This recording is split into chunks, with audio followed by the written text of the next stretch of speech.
voice. So you're on a great platform. I like it too. I don't know why we were switching to Zoom. So hopefully this will work because I know it will work. I've done this before. So thank you so much for joining me today. Welcome to Power of Story, podcast through Self-Published in 30 Days. My name is Leah Swander, and I'm the engagement coordinator here at Self-Published in 30 Days. And today I'm so excited to have on with me Deonte Bolden. He's a 2-time published author. He's based out of Atlanta, and he has so much going on with production and just creativity. And I'm so excited. We actually connected through Clubhouse, and I feel like I know you because we've been talking through the phone for a couple weeks now, or a month or two. And so it's really nice to finally see you and really understand your story. So with that being said, I would love to hear more about your background and just, how you got to where you are today. Yeah, so I am Deonte Bolden. I was born in Washington, D.C., raised in Virginia. Grew up in a single family household. My mom and dad divorced when I was 4 years old. And my mom and my brother and I, we pretty much lived in Maryland, then moved to Virginia. My brother, he had muscular dystrophy. He was my older brother. And growing up, I was like the big brother to my older brother because my brother, he was pretty much confined to a wheelchair. He had muscular dystrophy, which is a disease that weakens the immune system.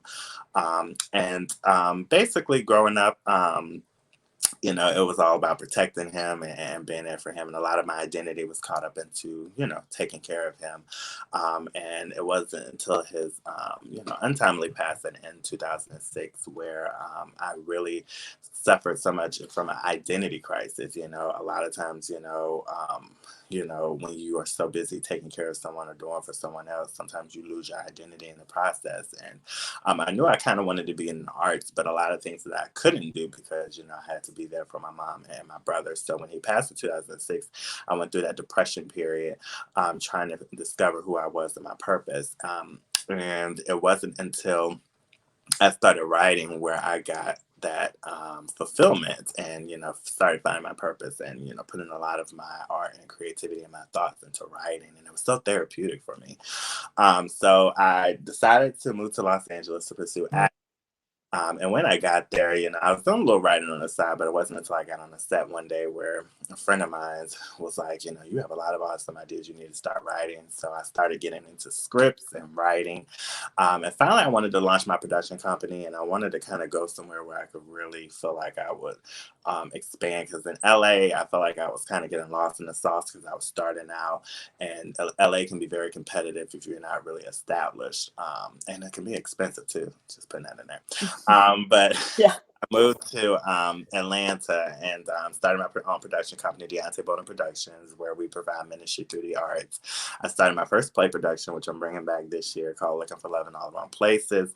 In 2019, has 2 sold-out shows. And a lot of people were amazed by the journey and what I'm doing, but a lot of people were like, they saw the glory, but didn't know the story. They were like, you're doing all these great things, Deonte. How do you do all of this stuff? Where's that coming from? So it led me to want to write Purpose Pains, because my first book, Purpose Pains, because I wanted people to understand that through my pain was where I found my purpose, and it pushed me towards my destiny. And I wanted to encourage people through that. So I was like, I want to write a tool and a guide to help people to understand how I got over my painful experiences. And that led to the first book, which I broke down the acronym of PAINS. And then, I for some reason, COVID and everything last year, I was just sitting at home one day and I was just really thinking about the times where I was often frustrated, where children didn't seem to understand how to embrace my brother because he was different. They would always ask my brother, why are you in a wheelchair? And I used to get really offended by those kind of questions. And I wanted to write a book that really tells the story because me and my brother were very close and we often had discussions, and he would say, man, if I could just walk and throw a basketball or dribble, wouldn't life be greater? And so I took all of those conversations and put it into the book Differently Able. I was like, if I could just write a book that inspires embracing, and normalizing being different, So I wanted to write a book about a journey of these 4 children going to middle school, the most difficult time of a child's life because it's where we're reaching, adolescent years. And, they find it difficult to fit in, and make friends because they're a center of everyone's pranks and jokes, and they get frustrated. This is around Christmas time where kids want toys and gifts and, gadgets. But these children, they just want to be different and normal. So they write this letter to Santa. begging him to make them normal for a day. They go on the journey to deliver to him the North Pole, and they go on this magical journey of seeing life on the other side. But when they get there, they realize that life isn't as grand as they thought it would be, and that they're different because they make a difference. And this is a book of self-discovery, self-awareness, and embracing oneself. So I'm just excited about both of these books, especially the second one. I just feel like it's just going to take off and do so many different things. So that's my journey. Yeah. I love it. I love that you just like took a leap of faith and went to LA and you're like, I have had this dream and I finally had this opportunity, and it led you into like such different um, paths. And now, you're a 2-time published author. That's amazing. So I love just like the leap of faith and just trusting that, through your pain, you found your purpose, and, it can get better. And so I'm really interested to read. It's called Purpose Pains. Yes, the first book, yes, Purpose Pains, and the second one is called Differently Able. Okay, and the second book is more of like a children's book, right? But like I could read it. I Yeah, mean, I could read it, but you know what I mean? absolutely. It's more for a late elementary into middle school, but it can be for anybody because I feel like this story can just resonate with anyone. Yeah. That's amazing. I love everything about that. So, along your journey into now you're in Atlanta, you have a production company, which, oh my goodness, that is so cool. And you had like some sold out shows. That's so cool about your first like screenplay. So along that path, like what are maybe the 3 most important lessons that you've learned, and that you might want to share with others just along your journey? To believe in yourself. A lot of times we get into wanting to start out things, and we want everyone to validate us, and you don't need validation from anyone, especially when you know who you are and what the gifts that you have. So you have to, one, believe in yourself because nobody's going to believe in you more than you believe in yourself. Two, to be patient. Patience is something I'm still learning because I don't have much of it away. And, as me being a Christian, I believe that God will put you in situations where you will learn valuable lessons like being patient, because I work with so many different people. There's so many, components that have to come with what it is that I do. I need the lights person, I need the cast, I need the crew, and I have to be patient with everyone because everyone is not like, doesn't work like I do. So absolutely patience. Even with the book, having a illustrator, that was so much patience I had to have. The illustrator was in a different country than I was, so it was a lot of patience and communication. She did an amazing job though, but there was just some things I had to be patient about. And then the third one is just to do it. We like to question a lot of things that we want to do. We start talking ourselves out of things, if we wait too long. So I just say, just do it. I believe that once you take the first step, God will take 10 steps. We just had, and He will meet you more than halfway there. So, those are the big components: believing in yourself, being patient, and then just learn how to go out and do it, and make it happen. Absolutely. I love that you said, you take one step, God takes the next 10. Mhm. And I've always told like my sisters and I, we always talk about things like this, and always like the only thing holding you back is your fear. So you might as well just like, that's one thing holding you back. That's the only thing. You just have to get over that, and it'll prosper in ways that you can't even imagine. Like you just going to LA and, was like, oh, I want to be in acting. And now look at where you are. You have your own production company. So that is. I know the way that my mind works. If I think too long about it, then I'll talk myself out of it. So I just, Mhm. like, I want to do my play again this year, and part of me was like, no, just sit back, don't do it, and then I was just like, I got to do it. So I started putting it out there, put it out in the atmosphere. I was like, oh, now I got to do it because I said I'm going to do it. So Right. on it. So is your play, you might have mentioned this and I might have just been so mesmerized by everything else happening, but what is the play? Is the play about like the book Purpose Pains, or about the book Differently Abled, or is it a totally different story? Oh no, it's a totally different story. The play is called Looking for Love in All the Wrong Places. You did say that. Uh, Okay. I feel like it's like a letter that I wrote to my mom. I see my mom, like, as a single mother and a single woman, most of my childhood, well, all my childhood and adulthood. And I, heard conversations, if I can just find the right person, and oftentimes we are so quick to want to find the right person that we rush the process. So it's about these 4 amazing, successful women. They are, successful in their own ways, and they want to be in love, and they're infatuated with the idea of being in love. And because of that, they rush into these various relationships, wanting to find Mr. Right, and they end up falling in love with their worst enemy. And the message of this is that when we don't wait and we rush God's time, and then we pay the price for a lot of things. So I really just wanted to tell the story of that, because I always tell my mom, I said, Mom, just be patient. And my mom has learned and grown over the years, but it's just my, she definitely inspired, the Yeah. of this. So it's called League of 11 All Around Places, and we're doing it October the 2nd and October the 3rd here in Atlanta, Georgia. And I'm super, super excited about it. And I have wrote a film for Differently Able. I want to do it, make that an animation film, but I'm just sitting on that until the finances come. But yeah, Right. that one yet. Oh my gosh, that is so exciting. I love the creativity just like flowing through you. And trying to take, these things like different in different avenues. Like you're creating a play, if it was just a story that was inspired by your mom, and now like you have a production, and it's people can come and actually see it come to fruition. So that's amazing. Um, and you might have, mentioned this of saying, when your brother passed, that was like kind of this identity crisis that happened to you. It was kind of during your senior year of high school. But was that the life-changing moment that you think led you on the path you are on today? Or was there more than one life-changing moment?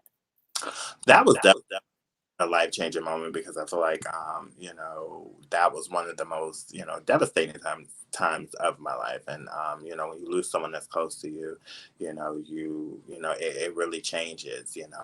Losing him changed a lot in my life, and period. So that was definitely a turning point. And I think also moving to Los Angeles, because it gave me tough skin. I went out there, not really knowing much about it, and kind of learned a lot of life lessons. And I think it taught me a lot of independence.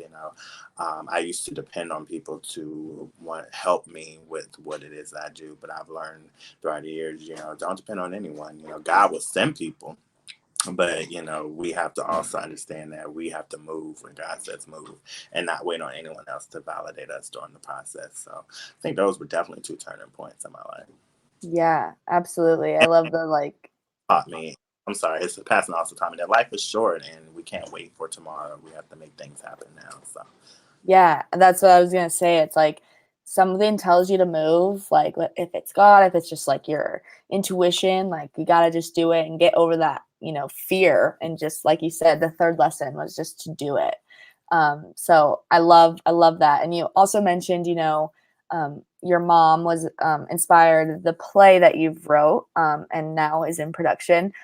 So that's the person that inspires you to keep going on, or is there someone else in your life, or even that you might not even know, that it just inspires you to keep going?